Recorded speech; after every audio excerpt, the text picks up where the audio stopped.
Martin, welcome to episode 124. I caught you out there. You were mid-pondering. You manage it every week, every time you manage it.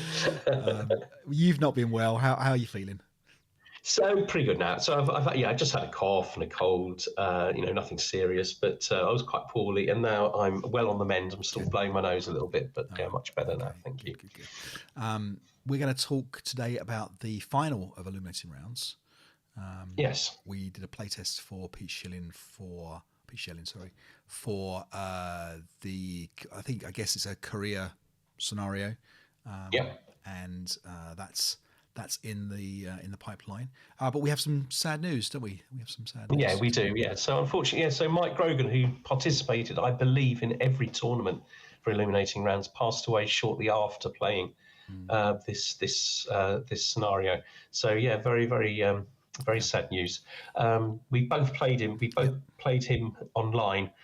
Very, very nice guy. Very gentle, sweet sort of guy. I guess we don't know him very well because he couldn't go to tournaments. He hasn't been well for a while, and he hasn't. So he wasn't going to tournaments. Wasn't sort of on the scene. Yeah. I think Andy Bagley perhaps knows him better. But yeah, very, very sad news. Yeah. It may very well be that this was the last scenario that he played, and he loved playing ASL. You know, a real supporter of the hobby. Absolutely. I thoroughly enjoyed our game that we played last year. And he also enjoyed Arkham Horror, which is a game I enjoy playing. I sent him I didn't know that. One of my my Arkham Horror. I had a spare path to Carcosa, which is a really nice scenario for campaign for Arkham. I sent him my copy of that. Really, really nice guy, really pleasant guy to play. You got the feeling that you were there to enjoy a game. And there was no, some people you don't. There's no competitiveness, and I don't mean that in any bad way. More of a let's enjoy this game and let's see what happens. And it's just straight away there's no pressure. Not that there's pressure in ASL, but the pressure is just to enjoy the game and to be as sported as you can and to just watch what happens almost. And I really got the sense that was how Mike enjoyed playing. So. We've got a couple of photos up here of Mike that we've sourced. It would be a real loss. I think he's it's a shame. I know he suffered from Parkinson's, and I think that was why a lot of the reasons why he didn't come to the tournaments. But by all accounts, he didn't let him stop him enjoying his gaming, and he'll be sorely missed. So sad. Absolutely. Sad news. Fittingly, he played in this round, so this is nice. We can show that game. I know it's a tougher one. I think he was on perhaps the tougher side of this, so he was no shame in any of the outcomes of that one. But so we've got a video from Tim who's done an intro and an outro to the scenario. So I guess without further ado, let's take it away, Tim. Today is Christmas Eve 2025, and it is exactly 1 year since I played and lost the final of last year's Illuminating Rounds tournament against Andy Bagley. Tomorrow, on Christmas Day, I'm playing Tom Rapetti in the final of this year's IR tournament. It's the first time I'll be playing Tom, but if our pre-game preparations are anything to go by, it should be a competitive and enjoyable affair. We are playing another pre-release scenario from Pete Schilling with the working title of Conference Approved. Set in North Korea in August 1950, it pits the underarmed North Koreans defending against the might and firepower of the American Marines, supported by 2 Pershing tanks.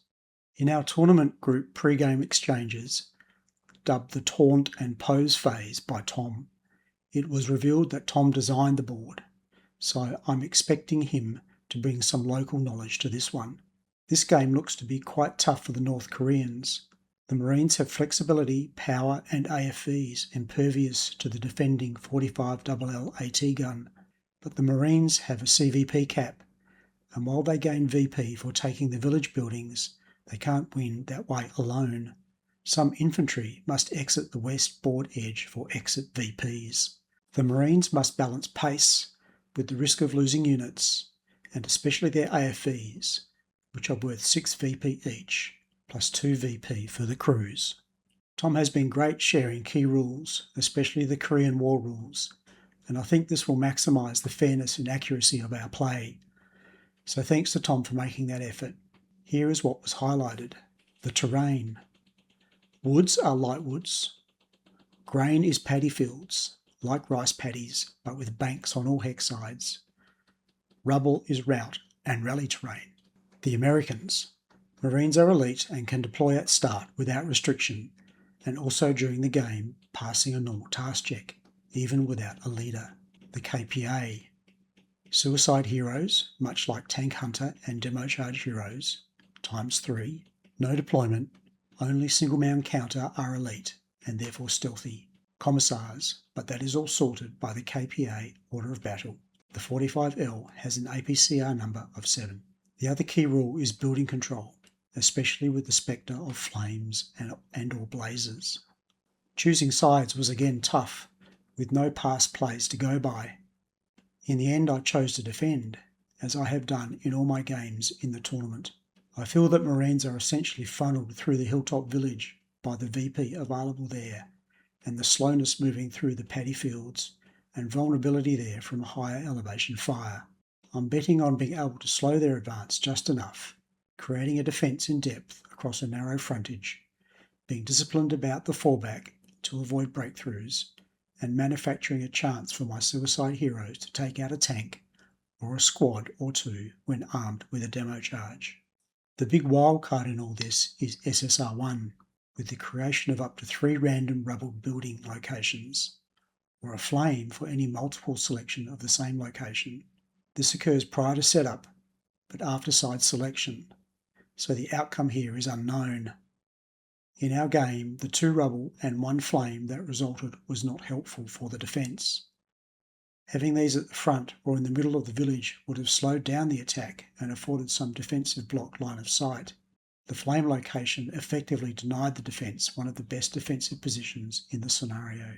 I am still quite unsure about the decision to defend though, so set about preparing my defence with some trepidation. I set up with the objective to keep the Marines from having any line of sight to my reinforcing units, specifically to stop them getting onto the first level hexes F5, E5 and D4. I don't mind if Tom gets onto the hill in the southeast, but hopefully I can stop him getting into E3 as well. I will FPF if need be, but throughout the game I need to be alert to my 2 ELR and becoming conscript and worse, disrupted. It could well be that my wall of defending units will be made up of brokies at times. The reinforcing commissar will have its work cut out encouraging the North Koreans back into the fight, but his success or failure could make or break the defence. The MMG is part of the hip stack and is positioned in the northeast to take an early shot, then fall back. The AT gun is set back for the final defensive line and provides support against tank incursion into the main line of resistance. It has bore-sighted I3 as a possible congregation point for a Marine firebase and an increased chance for a critical hit on the infantry target type. I also pre-designated one of my suicide heroes, Hip, in K3. He is hopefully placed to close combat reaction fire using street fighting and combine with the AT gun, which will also look for a chance to attempt an immobilization shot on the Pershings. The other suicide heroes are held back, hopefully for generation, with a DC hero. The visibility created by the light woods creates some interesting opportunities for generation and subsequent bonsai charging demo charge heroes. My turn 1 reinforcements will split, 2 squads and at least 1 LMG for the final line of defence, and perhaps interdict any movement through the northern paddies. The rest will provide the next line of defence with what is left from my initial forces and create some coverage for any brave Marines that try to get through the centre. As the game progresses, I will always try to fall back, self-breaking if necessary, and skulk where possible to avoid close combat and high firepower situations. I can't afford an early game breakthrough from his infantry. On the flanks I will refuse and hope to have an upright unit there to inhibit any flanking movement. If my brokies are holding the line in places, at least they won't ELR. That will all be hard to pull off, but with some moderate luck doable. It might just buy me enough time or force Tom into risky business to bring about a win. Tom sent through his response to my vassal setup earlier this week, which I wasn't expecting, but he also accidentally sent with that some markers forecasting his ideas on what was real and what was dummy, as well as where my hip units are. If I have this right, and the German blue markers indicate where he thinks my real units are, and the tan British markers are dummies, then I might have him at least partially hoodwinked. Whether that will make any difference, we are about to discover. One small surprise is units set up to move through the paddy fields in the north. Hopefully I have this covered with my medium machine gun, but Tom is clearly alert to the need for a plan that includes some flank manoeuvres and or just some EVP insurance. All right, well, thank you, Tim, for that. That's an excellent intro. So let's see how the final played out. Okay. So we've got... Okay. Go on. No, go on. I was going to say Tom is the Americans and yes. Tim is the North Koreans. Yes. And okay. So I can I'll start working our way through. So I think there's just a little bit of reorganising going on here at the moment. Got the snipers out, and here they come. Are they going over at the top side? That's interesting. Always worth sending a half squad off on the edges, isn't it? Well, yeah, you'll see. My game against Tuomo is that idea. Yeah. I remember David. I can't remember his surname. David. Marisk. Say again. Marisk. Schofield. No. Schofield. Yeah, used to often send a half squad at the top, a half squad at the bottom when he was attacking. Just whatever the scenario was, just on the grounds that they might break, but they become awkward later in the game. Yeah. Anyway, US getting up onto the hill. A few breaks. I'm not quite sure what happened then. It looked like a counter disappeared. Was it eliminated? Yeah. The idea, this kind of reverse hill defense, I think is quite nice for the North Koreans to start with. Yes. But it's once the Americans get on that hill, it's so once that firepower is up there. Yeah, you straight away if you've lost the squad with the medium machine gun there, and it's And I had a very similar position for the medium machine gun as well. Yeah. You're right. I think a lot of people will be setting up similarly for that with the North Koreans. Yeah. And then you've got this quite big force coming on now from the North Koreans. Yep. Interesting. Yep. Few shots being taken. And then they've got to pull back. They can't stand up in front of that enormous firepower. But they have got a commissar, I think. Is that right? That's right. Yep. Yeah. So it was a few weeks ago that I played. Yeah. So the North Koreans can afford for things to break if they plan their route routes properly. Yeah. And it's the US turn 2. Yeah. I mean, the five broken morale is a real problem. That is a real problem. Even with the commissars. You're absolutely right. I think they got ELR 2. I think. You've got the half squad there with the 4, the conscript half squad with the 4. Okay. So on comes the Persians or whatever they are. And that's interesting. Yeah, those are the Persians. Yeah. I mean, potentially exposed to a suicide. Yep. Hero. Yeah. And this is you've really got so much firepower. I find it very intimidating as the North Koreans to face this sort of firepower. Even manoeuvring is kind of difficult. That's right. It looks like almost everything is broken at the top part of the village anyway. Yeah. Do you think that the blaze locations can favour one side or the other in this one? Well, certainly Tim felt that was one of the better defensive positions, and he can't use it because there's a blaze there, which I thought was interesting. I'm sure there are places where it wouldn't be so impactful, but that is a good defensive position. Yeah, because you can wrap back into the woods if you're allowed to take it. Because of course it's chosen randomly. Mm-hmm. Yeah, here we go. So final fire from the Americans managed to break more Russians. And we've got the Russian advances now then, isn't it? So we haven't found the gun yet. No. It'd be interesting to see where everybody's put that. Yeah. but they got potentially Americans getting off like relatively easily.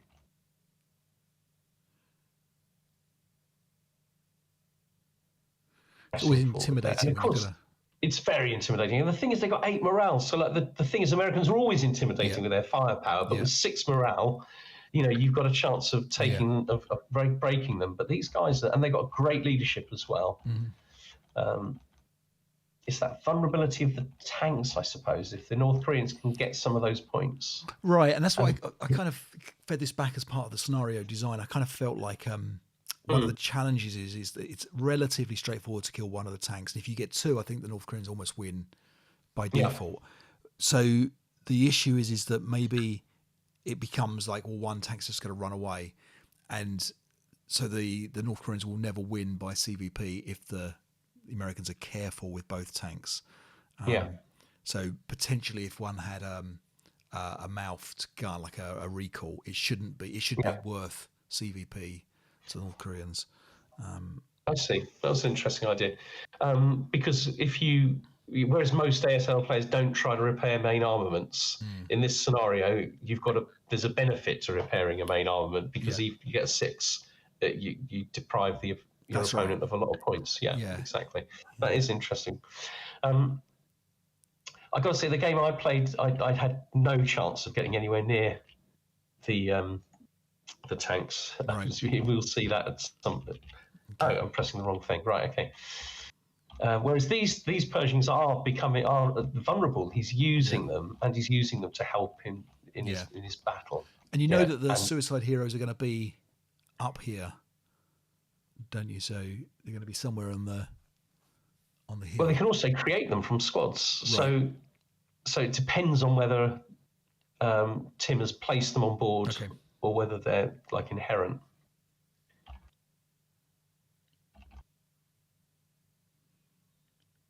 Advancing fire. Oops, lots of Russians appeared to disappear just then. Loads of advancing fire.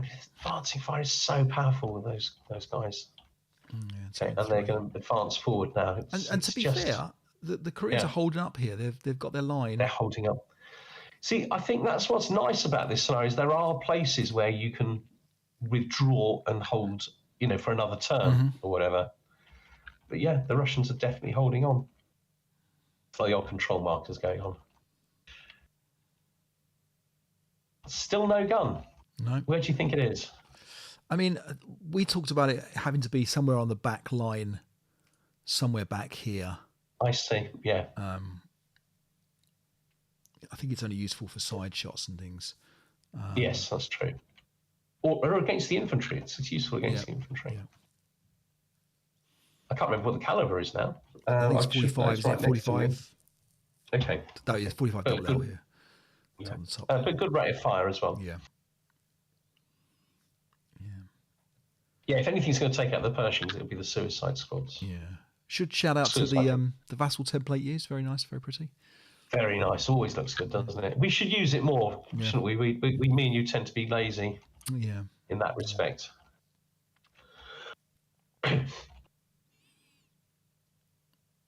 Americans struggling here a little bit. They're getting a bit bogged down, aren't they? Off goes the first two. Yeah, a couple of points there. And he's still got a little bit of time. So this is the American movement phase, isn't it? He's still got 2 turns after this. Oh, there's the suicide hero jumping in. Yeah. Yeah, you see the CVP. Yeah, he got changing there. ATMM. Yeah. CVP is what's that? 13. Yes. And is it 15? 15, yeah. Oh no, so the Americans win by getting. Yeah, so 19. The 19. North Koreans need 19 to win in that way. Yeah, 15 for the Americans with exit victory points. Right. So that tank looks like it might be. Yeah, so they did very similar. Like you just kind of keep the tank now completely out of the way. Yes. Of everything. Yeah. Yeah. Yeah. So let's see the American advances. We do routes first. Obviously, right, advances. Americans look sort of like a little bit less substantial in number now, with don't they? with 2 turns to go. Yeah, I mean, it's a lot of CVP. Yeah. 13. Yeah, it's only half of that is from the tank. We've got eight or so building controls, building rubble. 2, 3, Yes, 4, yeah. 5, 6, 7, 8, 9, 10, 11 with the exit points. So it might still be quite a rush to get off. Oh, Yeah. the guns appeared. Yeah, exactly. And malfunctioned immediately. Right, yeah. Yeah, 6. That's not great. No. That's not great. But here So you'd think that the Koreans look good for it here. I think so. I think so too. And they're actually, using just broken units to block spaces. What happened then? Yeah, there's the break at the top there on the left Yeah. for one squad and pinned for another. Yeah, this is the Russian turn. Is they got a chance of routing them and getting them back. Yeah, light woods is a bit of a pain, isn't it, for the sites here.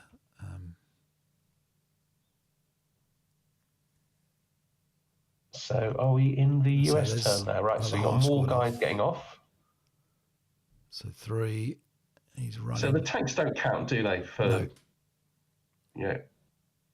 Yeah, personnel only, non-crew personnel. Yeah, these guys so are off some now. more guys getting off. It's interesting. There's still another turn. So in a way, taking things off guarantees the points, but weakens the force that you've still got on board. Here's the tank running. Going off for safety, Yeah. These guys and are I think through here. Is that enough? I think they've got eight buildings and rubble and 7 points off. So that puts them on 15. Yeah. Which is what they need to win, Yeah, so now they just defend it. So that's very precise from Tom to be like, okay, look, not going to get any other guys off. Just hold the buildings. Yes, absolutely, yeah. Oh, he's got another rubble location there. Is it 1, 2, 3, 4, 5? So there's no harm in going a little bit. Yeah, I think they've got 10 extra for security. Yeah. Okay. So now, really, we're looking at the Russians having to attack. Well, sorry, the North Koreans. I beg your pardon, having to attack, and they don't have the capability, do they? They pushed them back a little bit there. Yeah. I think that might be it. Yeah, no, it's not moving anything more. So that must be the concession. Very interesting. So congratulations, Tom Rapetti, 2025 Eliminate Rounds champion. We should mention Ian Willie, who usually does our dioramas and stuff, has got quite a few personal family kind of problems and stuff that he's dealing with. I know he's struggling a bit with everything, I guess. So our thoughts go out to him. He's also a nice guy that we want to wish well. So we are sending Tom a choice of his pack of his choice, and he is after the Blitzkrieg is it Roads to Paris or something? AP21. Yeah. So we are sending that to him. So congratulations, Tom. We expect a nice picture of you holding it aloft in celebratory manner as soon as it arrives over there. I'm pretty certain I sent Tim one last year. I never heard. I think it hadn't arrived for a long time. I'm hoping Tim's got his copy. If he hasn't, Tim, we're gonna sort you something out from last year's one. But fingers crossed that got there as well. So Tim, let us know, Tim. Yeah, exactly. Anyway, congratulations to Tom. Well played. It's I guess when you play on maps you design yourself. I mean, you can do nothing else except win. Can you really? So all the shortcuts and everything.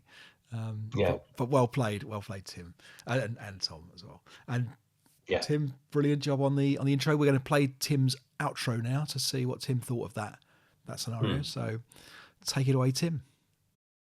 Well done to Tom, and congratulations on winning the tournament. I really enjoyed matching up against him and look forward to playing him again sometime soon. He played a very solid game, just a minor slip-up early in the game that resulted in a KIA on a 768 squad. Otherwise, he exploited the advantage of the marine firepower and manoeuvred to take the majority of the village skillfully. While not taking anything away from Tom, I felt there were a number of key moments of bad luck at my end that really limited my defence. The AT gun breaking on its first shot, several casualty, rally and morale checks, Lots of ELR failures, and finally, a heated battle that ended in a disruption were all self-destructive moments.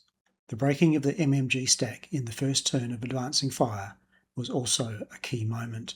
This stack was destined to provide northern flank cover, and its absence for that task played a big part in Tom achieving the necessary EVP for the win. While I thought I made the most of this whole situation, I made a few blunders in the endgame that might have pushed Tom a bit harder. These were not withdrawing my squad and LMG covering the northern flank, and instead taking a low odds prep fire. This enabled defensive fire against this unit, which broke, leaving that flank unprotected. Moving to attack the CX-81 and 768 stack instead of moving to cover the exit of that unit. And finally, not moving the squad and LMG to limit route options and force a close combat right at the tail end of the game. Overall, though, I think the scenario is well balanced, but it requires a thoughtful defence. It is interesting, with very asynchronous opponents and some challenging terrain on a unique board. So thanks to Pete for another great one, which I expect we will see in a future publication. Thanks as always to David Martin for running the tournament, and I look forward to having another crack in the next one. All right, Mr. Barker. So typical style, we've saved the best to last, the final. Oh, no, sorry. No, we did the best first. I'm sure there's a lot of good games ahead. So this was me defending as the North Koreans against Jason Nichols. I can tell you did this log file because it's not been started at the start, has it, Martin? What do you mean not? Oh, yeah. Okay, yeah, we missed a little bit. Yeah, we missed that. I'd forgotten that. Yeah. Not only that, we haven't done the lovely, like the last one was really, really well done, wasn't it, in terms of how it was set up and stuff. And this is just like a typical Barker. I would have been happy just for start to start, Martin, to be honest. That's all I ask. Okay, take it away. This unit in, what is it, E2, was hip. And I kind of wanted to give the impression, if you like, that it was a bit weak over there and that it rushed all his units in, but Jason didn't completely partially fell for it. But all I managed to get was pin a half squad. I'd let the first guys go past, thinking I might be able to get them in, deal with them with the reinforcements. But anyway, so that's all you've missed, really. Okay, so rest of the guys coming on. You managed to cower as well. Yeah, okay, good job. I managed to cower as well, yeah. So typically the brilliant, I think this might have been a discussion about movement points. That's why we just saw, over the rice paddies. Okay, so here they come. Yeah. Taking a couple of little shots. Managed to get a break, though, a bit more effective. And actually, I think that Jason does pretty much the right thing in just simply not trying to push too far on that turn one. Mm-hmm.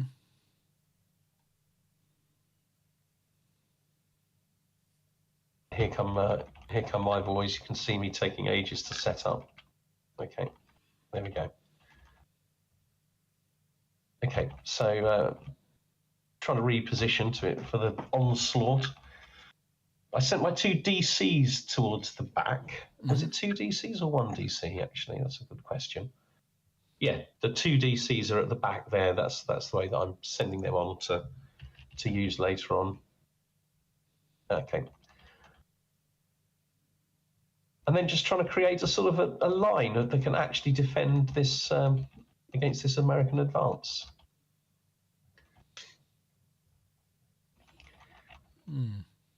That was my turn, and his turn. So yeah, coming down the bottom side of the hill looks like the tougher side to come down. There's a lot of North Koreans to get through there. Yes, yeah, that's what I thought. So I've got a medium machine gun up here in H6. Yep. If I do the ring, can people see it? Yeah. And I've got the anti-tank gun there, pointing out over the rice paddies. The idea being that if he tried to sort of run down that way, and in fact this is bore sighted, that I'd be able to put some fire on them. Of course, it also means I haven't got the medium machine gun in the village where he actually does attack. Right. So I think that's the only time that those tanks are remotely in danger, potential targets. Yeah, because in a way you'd think, well, maybe he might think to bring the tanks around the top here.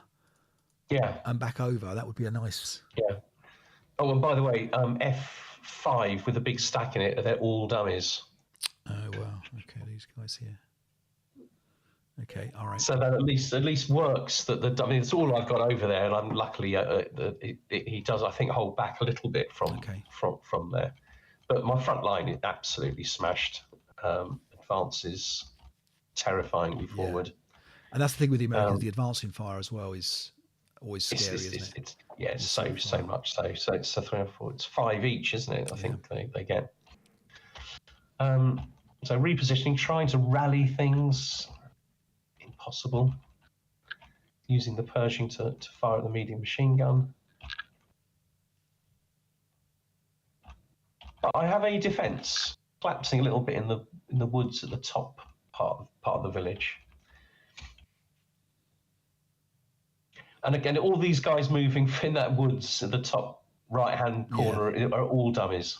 All dummies. Then I've got the medium machine gun just behind that. But you can't even move it without CXing. Right. And he's capturing buildings now, using smoke, discovering the weakness of my defences there. Mm-hmm.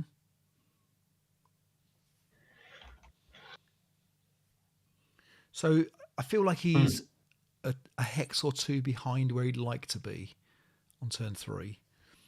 Yeah, it's the beginning of his turn 3. Okay. Yeah, but maybe.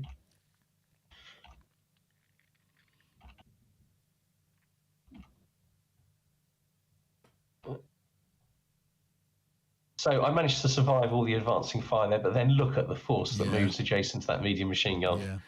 So I'm kind of feeling like I might lose that medium machine gun at this point. But I do manage to do a lot of damage to his force, and I was very, very lucky. Like my rolls were incredible. Yeah. And I think Jason was very unfortunate to be playing the Barker.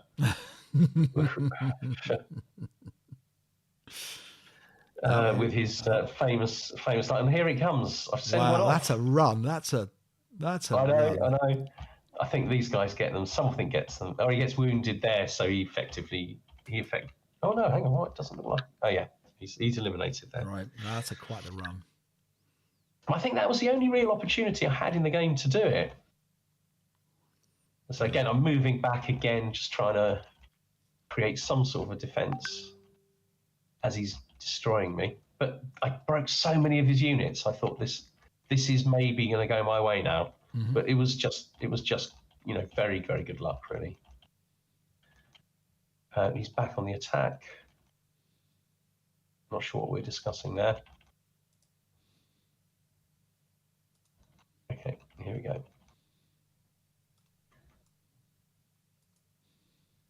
Now, it does feel like he's a little bit behind now, doesn't it? Yeah.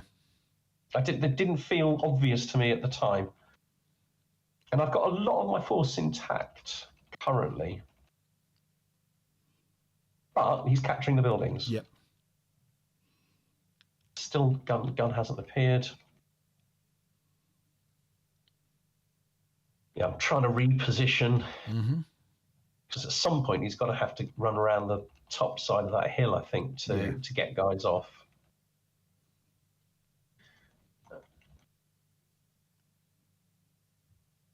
And there he goes. I let him through. Take a shot from there. I don't reveal the gun, so I'm hoping he gets confident and sends a stack. Yeah. He doesn't. He smokes it. The gun. Yeah. Nice. Has no idea that it's there, but he smokes it. Oh, nice.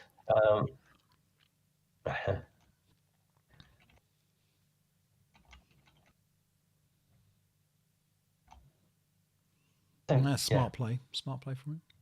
Oh, here comes another absolutely. one. Yeah. Where's this guy off to? I don't know. What's going on with your guy? I don't know what that was. Maybe maybe we were having a discussion about the rules. Right. Okay. I think we maybe were discussing the rules. Right.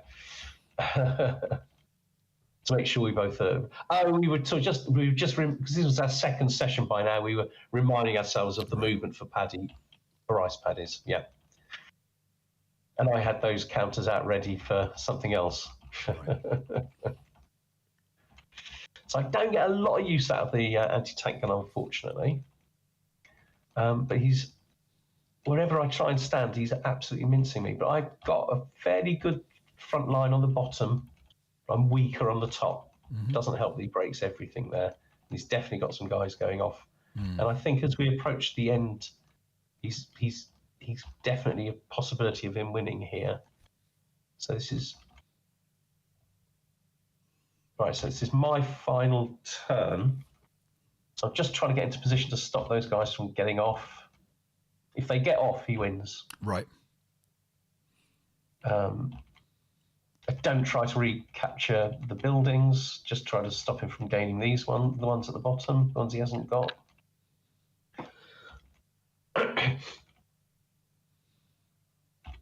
So he can't prep fire, so I might as well move adjacent to him. So this is the final turn, allied final turn then.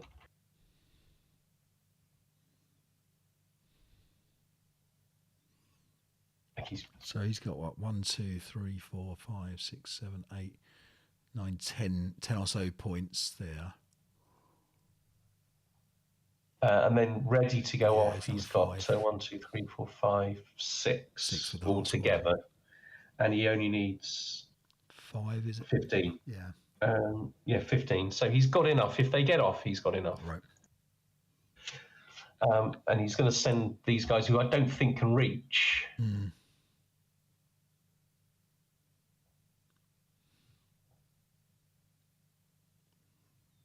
Let those go off, and then I take my final fire shot. Then everything at them. Of course, they're protected. Double 6. What was that? You had a double 6 there against. You rolled a double 6. Did I? I think so. Yeah. Okay. I'm not sure what it was for. Yeah. So he had a morale check. Yeah. Then you rolled a double 6. Then a 7. Okay. All right. Okay. So now it's a pin toss check, I think. Yeah. And they're failing it. And I think that's. I think that might be the end. 8, yeah, that's the end of the game. 8 and a 9. Yeah, because they just assault moved into there. Oh, so it's by 1 point. Then was it one guy pins? Yeah, one squad pins. Right. So he gets the other 2 guys off with the squad and the leader. The other 2 will get off. And a half squad. And that half squad that's already got off. So it's 1, 2, 3, 4. Yeah, that's all it would be. Yeah. Wow. I think I robbed him really with the dice, because when we began the second session, that was the time I got all those breaks. Right. And they were lucky breaks. You know, I expected to do a little bit of harm, but not that much. I couldn't really escape from them. I had to felt like I had to prep fire, and I think that set him back. But even so, I right to the very end, I thought he was going to win that. Yeah. Oh, is that lucky? Well played here. Yeah. North Korean victories are hard to come by. Well played, Jason. Jason played a really, really good game. Well, at least that's how it felt playing him. Yeah. All right. Okay. Nice. All right. On to the next one. Okay. So in this game, we have defending Andy Bagley as the North Koreans and Doug Leslie attacking as the Americans. Very similar defensive setup from it looks to the others really so far. Yep. And here they come. Immediately, it's a half squad's getting shot at because they passed the morale check or whatever, and they kind of wish he hadn't fired. Broad line, the advance here. And again, staying off until the advance phase for the advancing onto the hill. And here come the North Korean reinforcements. Okay, so some prep fire. So Andy wasn't tempted to just withdraw. That road is very, very useful, actually, getting right into the action. It's a nice little map, isn't it? It's a very nice little map, yeah. And this is recently designed, isn't it? This is a Tom Ripetti design, I think. Okay. Okay. Oh, here come the Americans now. This is just terrifying moment. Mm-hmm. No, here, this is different. This is Yeah. different. Yeah. It'd be very interesting to see how this plays out. Yeah. They've got the medium machine gun pinned immediately. Yeah. And it was concealed. Yeah, Americans not bothered about making a lot of progress, just getting into the North Koreans' faces. Got these guys coming on.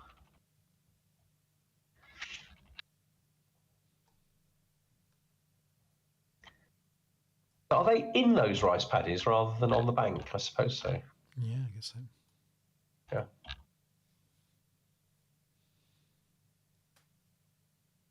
Pershing pinned those Russians. Okay, so it's now then, North Korean turn.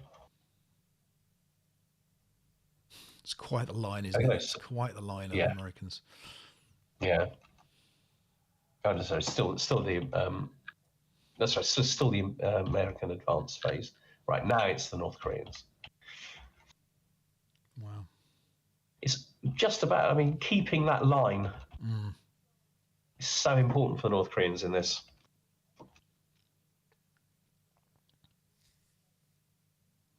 But they're having to reposition the fact that he's going so strong along the top, isn't he? Yep. Yeah. Defensive, I didn't seem to do much against the North Koreans. And now they are advancing, getting ready to fire in, is it defilade or enfilade? I'm not quite sure the terms, down the side of the advance. Right, yeah.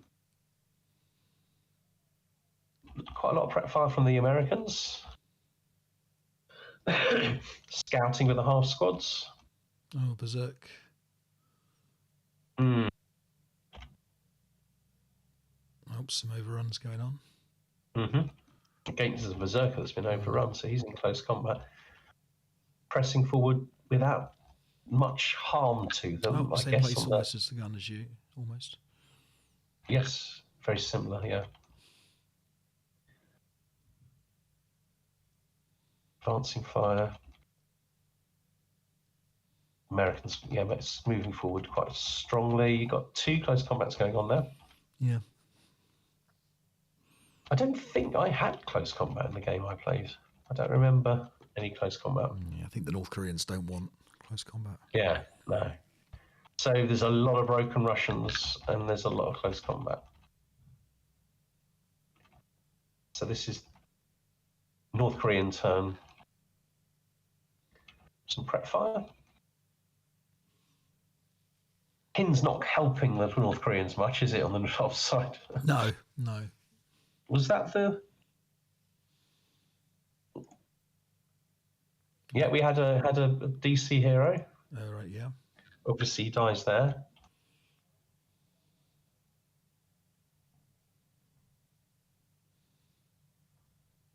It's soul destroying how easily you break as the North Koreans in this scenario. Yeah. But that's the challenge. That's kind of what I enjoy doing. Is responding to those the crises that emerge.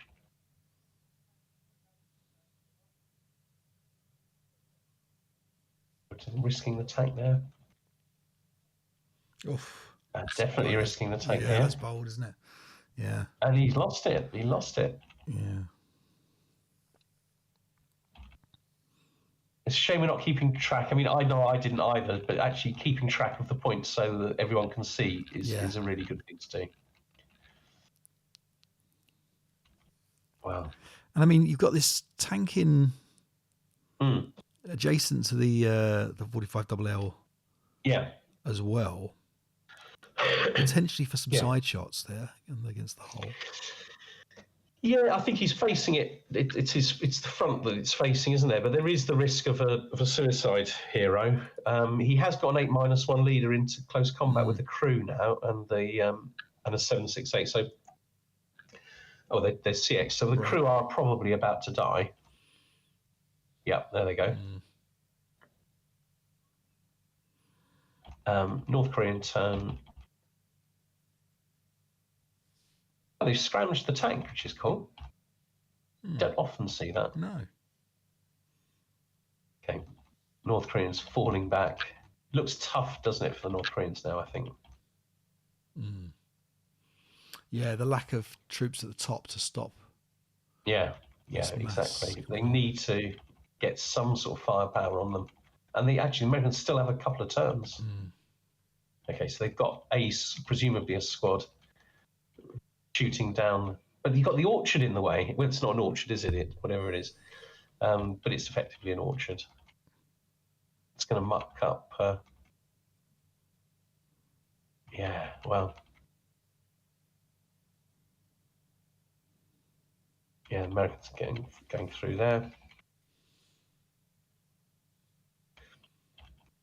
Probably a bit behind the Americans in terms of capturing the village. Yep. I guess that's the cost of sending so much to the north. Certainly going to get some guys off. Yeah, that's what we got here. 1, 2, 3, 4, 5. Looks like 5 points kind of come off. Maybe. Yeah. Maybe this guy here as well for 7, 8. Yeah.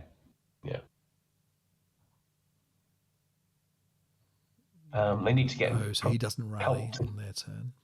Okay, so that's very significant. So he probably needs to get a couple more huts. Lots of final fire.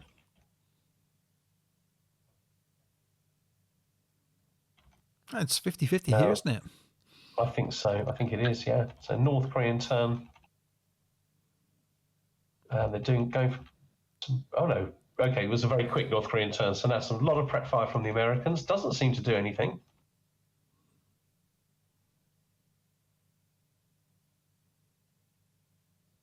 That's the end. That's the end. So is that a Korean win?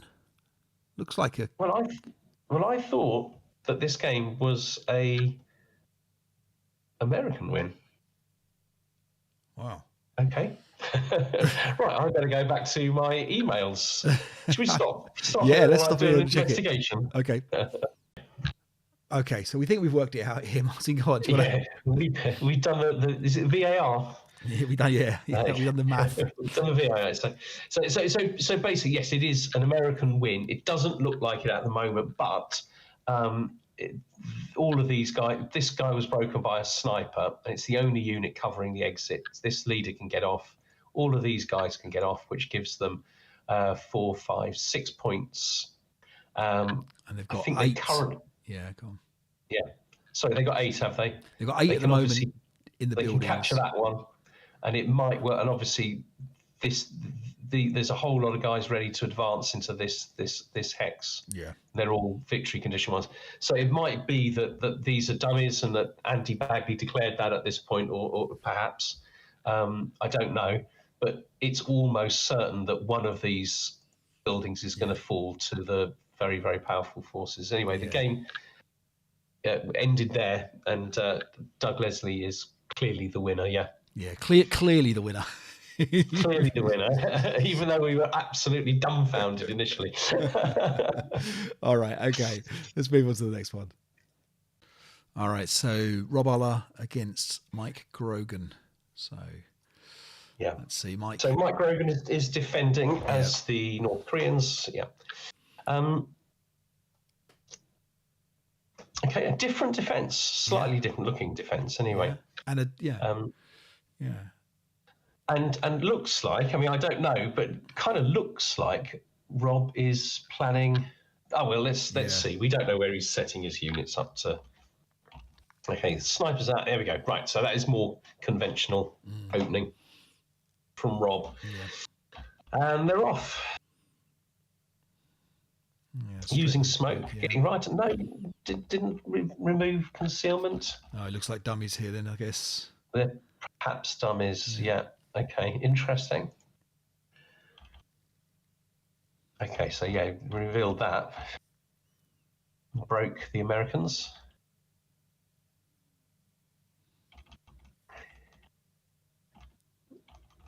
Not much happening in advancing fire advances. And it is the North Korean turn.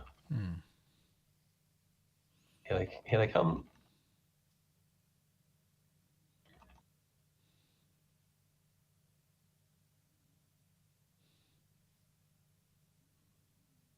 Yeah, dummies. Yeah, okay.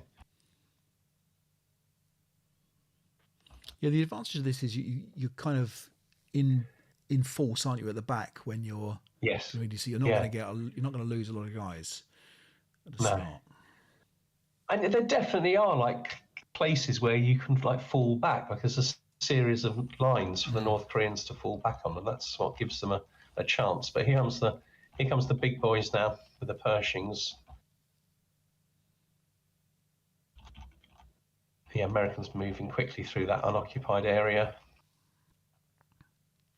Yeah, these guys can freely deploy, can't they? I think is one of the key things here for the Americans. The US things, yeah. Yeah, he's keeping those tanks safe. I think that makes sense, keeping them off the hill until you've cleared the lip, which won't be long. I think once these guys get on up there. So Russians are sorry. I keep calling the Russians. North Koreans do keep surviving. Like there's nothing broken. I don't think anything of the North Koreans is broken at the moment, despite. Right. There we go. Yeah, as I'm speaking. Yeah. It's quite a nice position for the Pershing, actually, at the top there. Yeah.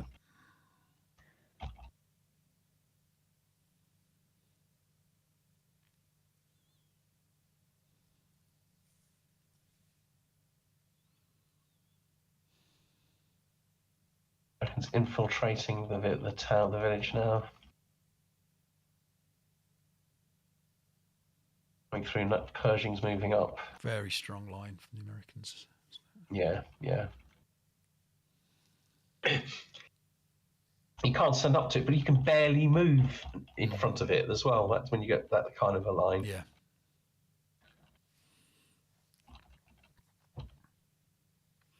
Yeah, so it seems like most of the games have gone to the point where the Americans have got most of the buildings that they need. Yeah, and absolutely. It looks like they need sort of like 4 or 5 points to come off. Yeah, exactly. Yeah, I don't think anyone's captured the whole village yet. No, I don't think, because there is that little bit at the bottom right, isn't there? The bottom left, sorry. Which does that count for victory points? I don't think it does. Does it? Oh, does it not? I think so. So it's 1 victory point for each building or rubble hex controlled at level 1. So okay, all right. So these ones, those ones down there do count. I mean, it's only perhaps 2 or 3, perhaps, but no, fair enough. Yeah. Here the fire is spreading. It always adds a bit of excitement.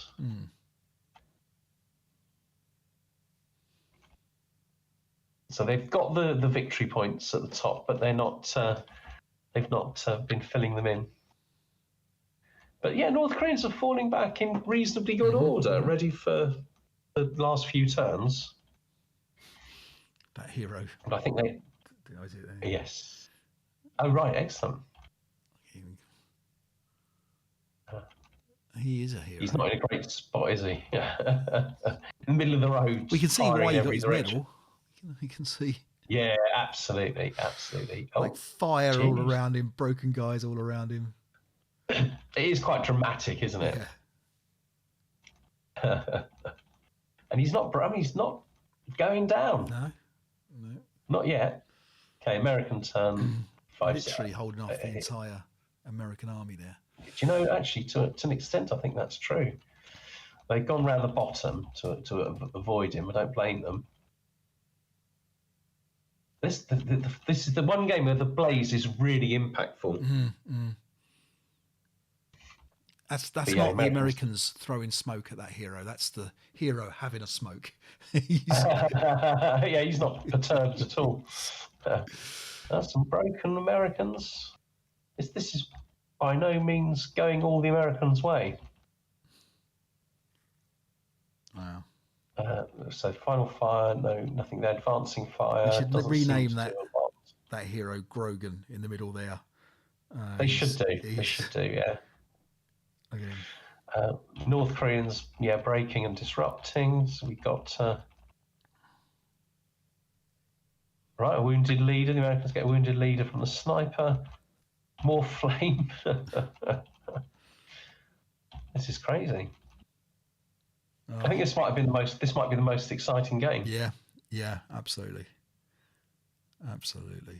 Oh, there's the American squad. Yeah. Doing the deed. Yeah, absolutely. So it's now turn 4. North Koreans. What are they going to do? A little bit of prep fire, a bit of movement, final fire. North Koreans are disappearing a bit in front of that. Oh, yeah. Yeah, it's tough now, isn't it? Yeah, American firepower just awesome in the game. Be interesting what happens to this melee.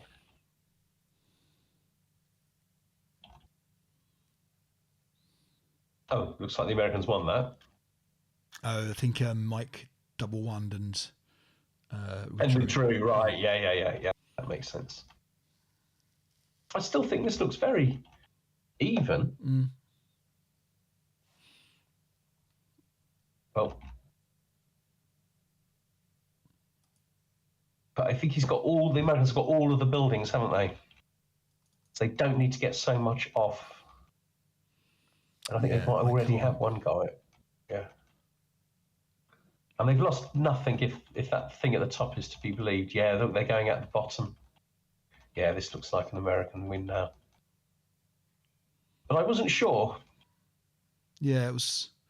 Didn't look like it was in the bow. There's the gun there. That's spun round. Yeah, there's nothing to stop the guys at the bottom now. Yeah, the guys at the top. Yeah.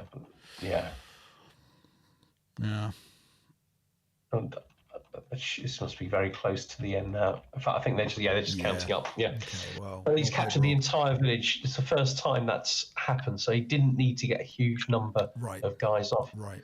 But that was quite an exciting game. It was, and so we should salute Mike really for all his support for the archive and for the channel as well, and for the games that we've given and had with him. Absolutely. Yeah. Oh well, thanks guys for that one, and well played. We got my debacle. Is that one next? You'll do that one next. We can do that one next. Okay, let's do it. Okay, so this is my game. You're in control. It's Martin, but I'll try and talk you through it. We can see. You can't see, but we can see my concealed units. Here, so the dummies are here, and here, and here. Okay. Not quite sure what I was thinking of, but I kind of figured maybe something useful. And my hip machine gun is up here. Nice. Anti-tank gun is here. Okay. With a bore side location next to it. Okay, that seems quite sensible. So I've never played Tomo. I don't know how I've managed to avoid it. No, he's a lovely player to play against. Very fun. I also forgot to put my Tank Hunter Hero Suicide guys out, and then got them out very quickly. So I think so you'll see these appear on the board. You'll see them appear in a moment. Okay. All right then. So snipers out. Yeah. And so Americans look like that. Yeah. So my guys, my Tank Hunter. So he is going for the top, top thing. Oh, these are the Suicide Heroes. Yeah. Tomo's going for the top then. Yes, exactly. This is going to be interesting. This is the strongest we've seen that done so far. Exactly. Discovers dummies, which just shows with experienced players, dummies up front, they're almost useless, aren't they? Because people just run into them anyway. Yeah, and so what I tend to try and do is put a unit to be able to lay fire on the dummy location, so that if people do bounce them, they get at least you're going to get a -2 shot against them, or whatever it is. But anyway, so okay. Oh, I'm going to get a shot here. He gets in your face, doesn't he? Yeah. Okay, right, here they come. So are we going to see the hit? Yes, we're going to see it. And while it's on the bank, it's a -2, isn't it? Yeah. It's open ground. but no effect. No effect. Sniper went and hit someone somewhere. Yeah. But yeah. Okay. That's so depressing, isn't it? Yeah. And cowers as well. Yeah. Well, I think I had a final fire. I think. Okay. Right. Yeah. somewhere. Yeah. Okay. I think something happened somewhere.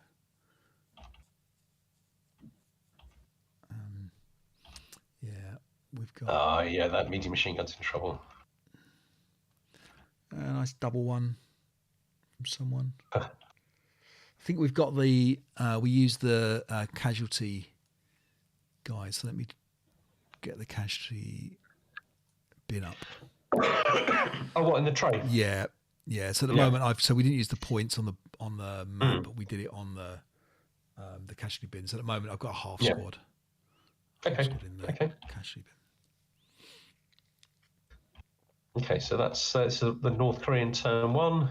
No, sorry, no, it's not. Still turn one American. Sorry, they've done their advances. Now it's turn one. Yeah, North these guys Koreans. can't come on quick enough, really. But yeah, you can see that there's a lot of guys going up the top. Yeah. So you're thinking of running some guys up there. And of course, the downside then is you think, okay, all I've got to do is bring a load of guys around the top, and then of course you leave the bottom a little bit exposed, don't you? So and then they can go that way. So it's almost like the what do they call it in boxing? The old 1-2 or whatever. Right. Is it something like that? Yeah. So where's he going to bring them on? I'm intrigued now. Okay, so there's your final positions to receive the second turn. There we go. Right. A lot of reorganising. Okay, right. Americans coming on. Okay, cool.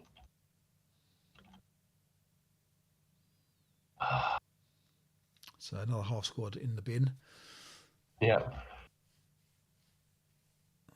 Pershing straight up there, not willing to take a chance. So this is where you kind of really hoping that you're going to take a Pershing or two out. Yes. Yeah. And actually, they're going in the direction of your anti-tank gun as well as some of your suicide squads. I mean, so now look at this guy here, the 9-1 with the half squad on turn 2. Yeah. It's amazing, isn't it? Amazing progress. Yeah. Only a half squad, but yeah.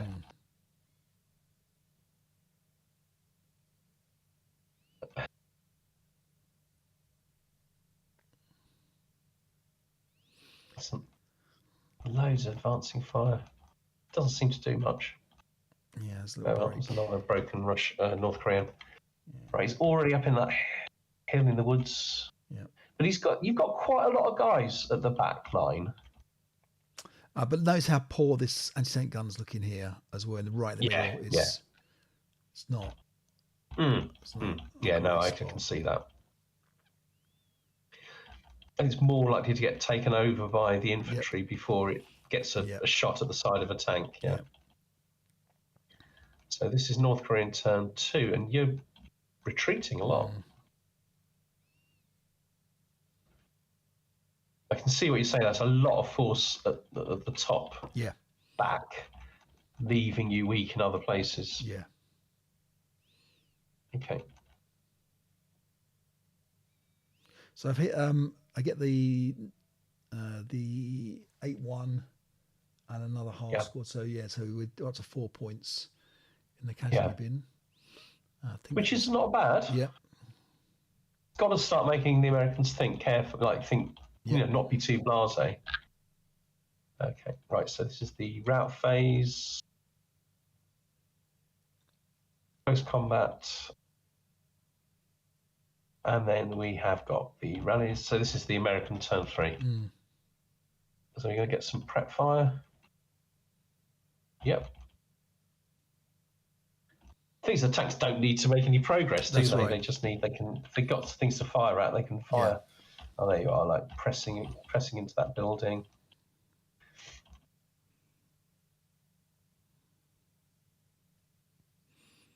So here's where Tomo decided to get a little bit braver to tank. He actually stopped 1 hex before, and then he was like, "No, I'll go an extra hex." A bit further. And I mean that's. So was that a reaction? Yeah. Because you're in street fighting position. Really nice. And you rolled a 3, so you got the anti-tank magnetic mines, and then a 7, which is now he's got to be careful now. Yep. Yeah. And he's got another tank up in the village, which is potentially dangerous. Exactly. So he's on 12 CVP now. Yeah, he loses the other one. He's lost. That's right. Yeah. Okay. Why is that not moving forward? Let me try. Oh, because I'm pressing the wrong button. Right, that would explain it. Hang on, this is a bit annoying. Okay, right. So a little bit of advancing fire from the Americans. Seemed to achieve a lot with that. So it's going to be routes and then advances. So advances onto the gun. Yeah, yeah.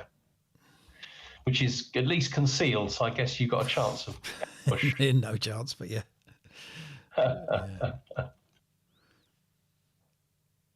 It's a nice rolling as well. Get another double 1. Somewhere. Nice, yeah.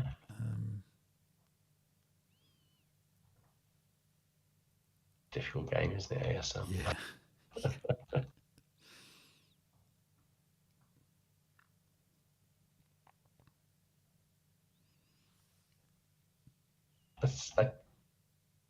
I think the turn counter's in the wrong position because looks like your turn.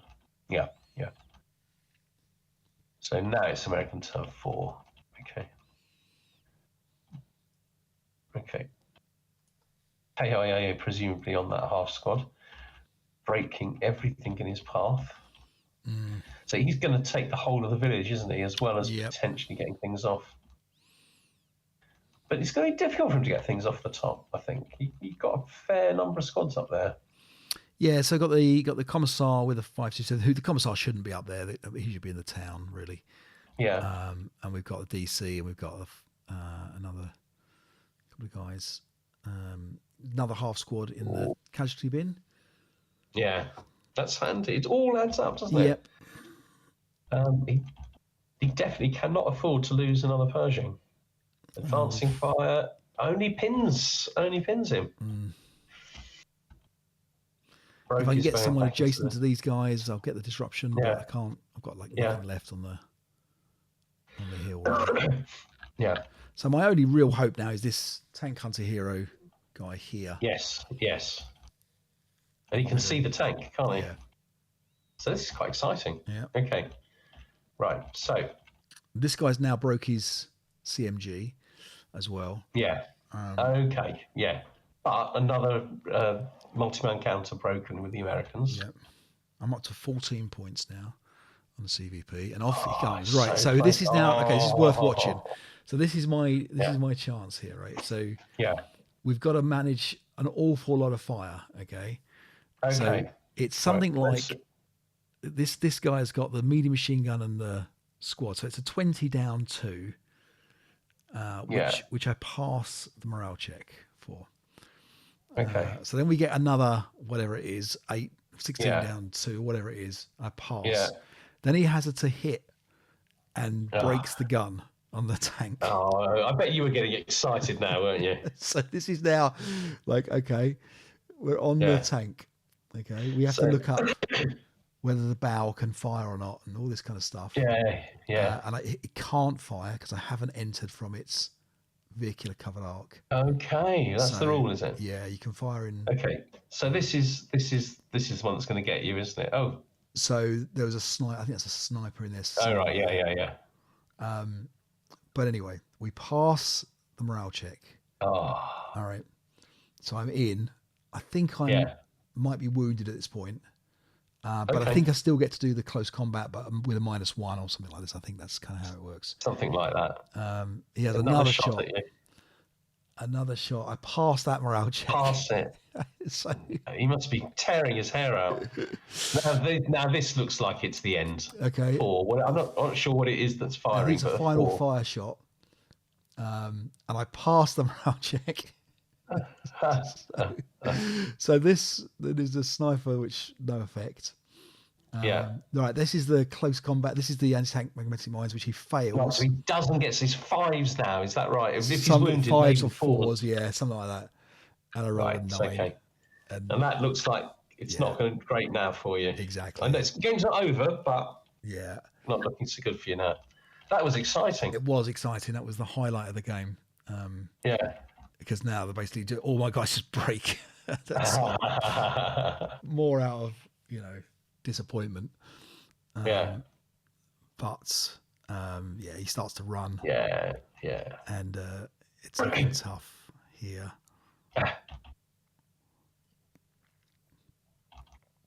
And he's got another turn. This Yeah, is the thing, isn't it? This is why. This is why this is not looking good for you.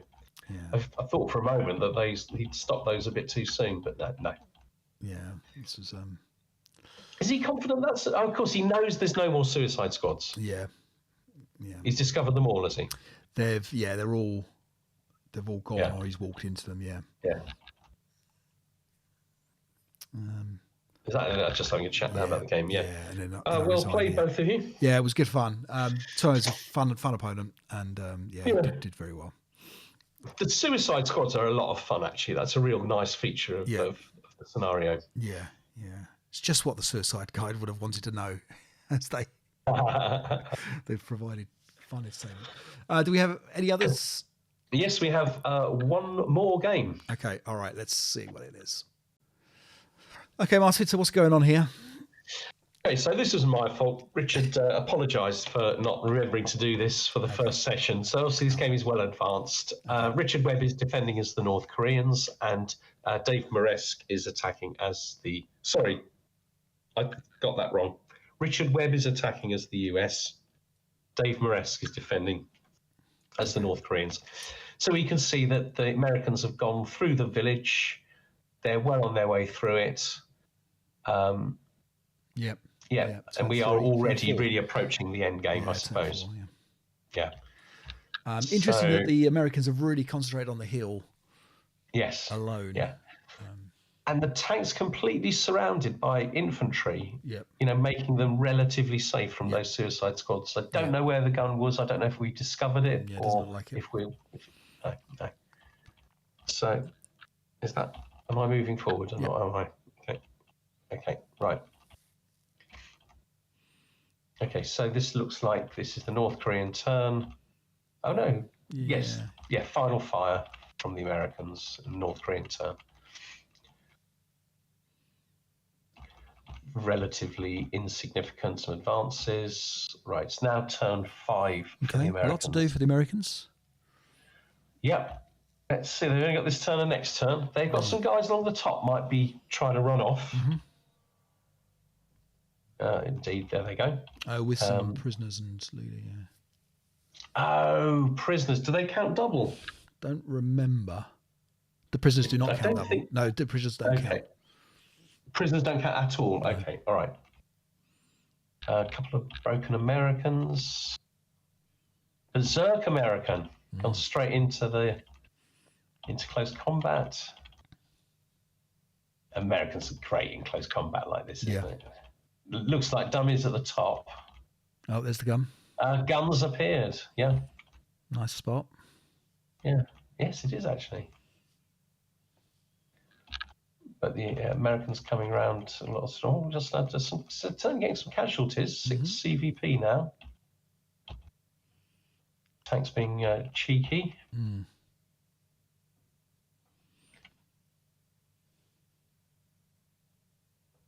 I think the Americans certainly are not getting this all their own way. No. Just there's a very thin line, isn't there? I thought that was a dummy, but they just got a DC thrown on them. Yeah. And broken. Not the leader, but the squad.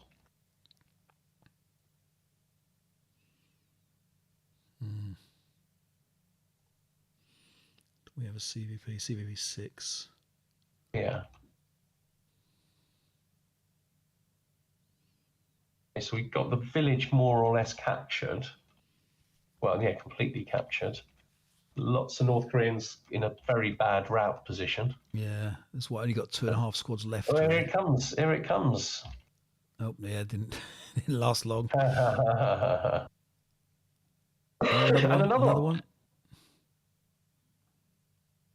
And that was a DC. Yeah, that was with a DC, wasn't it? Yeah. Yeah, they got very little left now. Yeah. And yes, yeah, North Korea didn't take long. So Americans, probably do whatever they need. Okay, half squad of the crew survives. Mm-hmm. Yep. Berserk's He was guys got in there. That Berserk, just frees all the fire up. I suppose they're just I counting think they're up now. discussing how he can run guys off. Yeah. And there they go. Okay. Yeah. So that's an American victory. They'll be an advance off. Yeah. Yeah. Nice. All right. Well played. Well played, guys. Yeah. Well played. Absolutely well played. It did mean that of the 6 games, 5 were US wins. Right. And the game that I won as the North Koreans could very, very easily have gone the other way. It was I was lucky, really. Yeah. So I don't know whether obviously that's something people can have a think about. He can look at the log files and see whether it's because obviously 6 isn't enough to say it's unbalanced. Right, exactly. It looked like, I think, and the ones there was no CVP wins with the, I say I got closest with that. Yeah, I guess, but it was fun, and it was a lot of fun. We've talked about this 1,000 times. Balance for scenarios. I mean, no one's had a bad time, I think, playing this one. I don't think. Certainly not.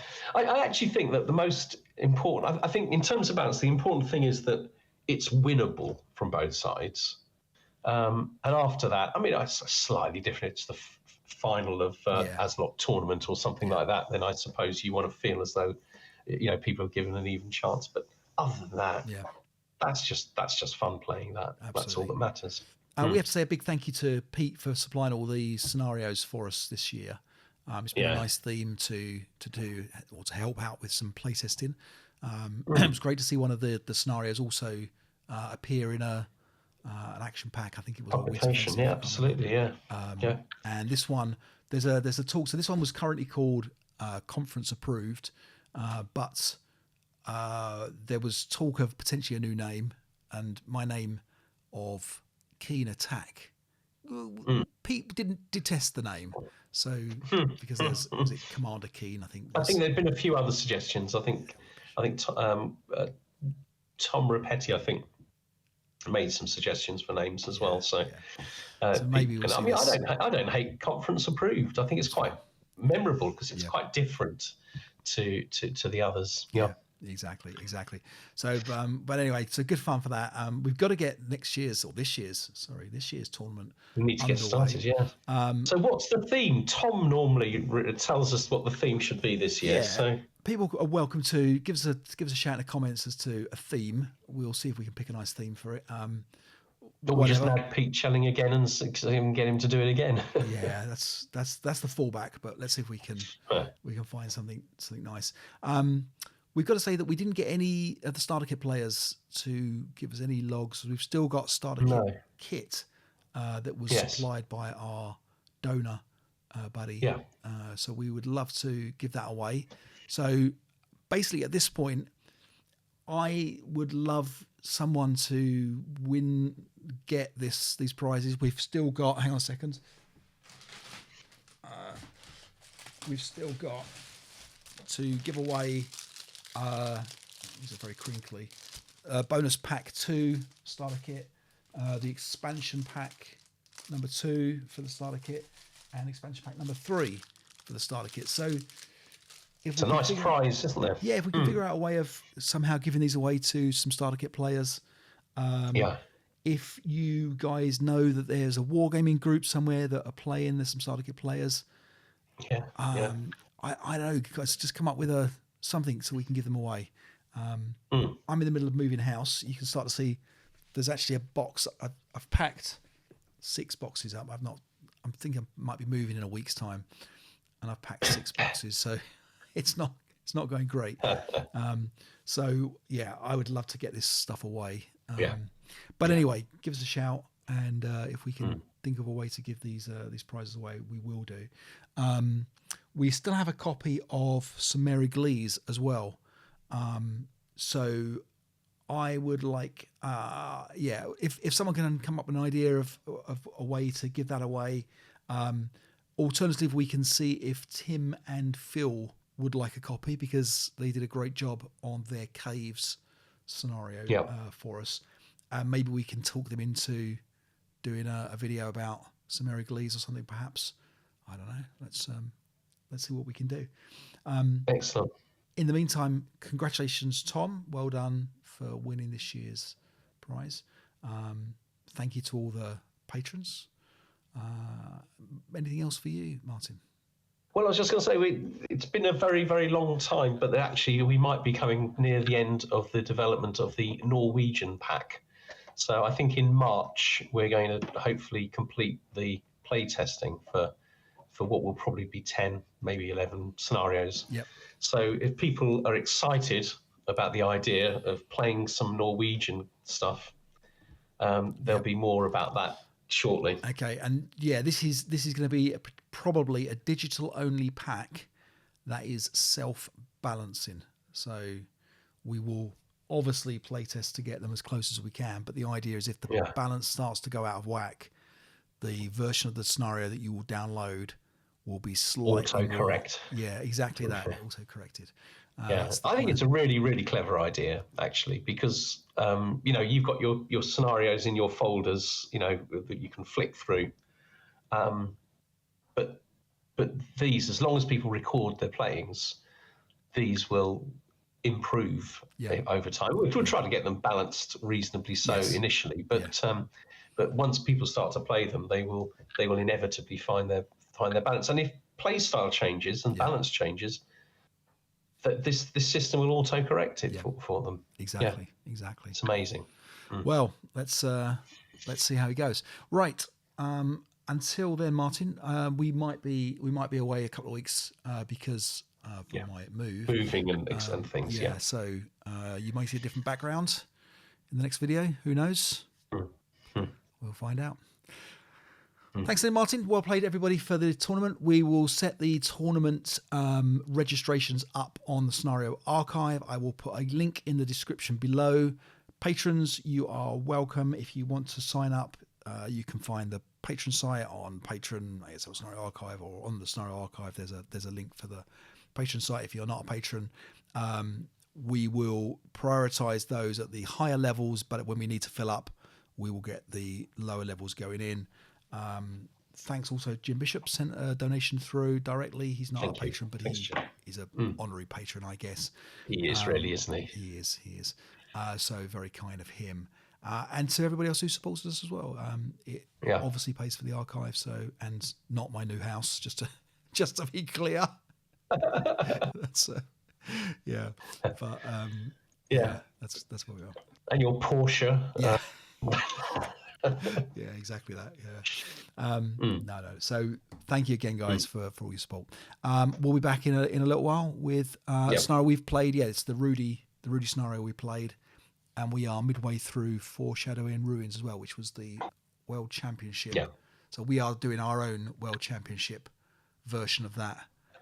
You're laughing because our play is clearly at World Championship level. Of course it is. All right, Martin. Until then, thank you very much. And thanks, guys. Take care, everyone. Bye-bye.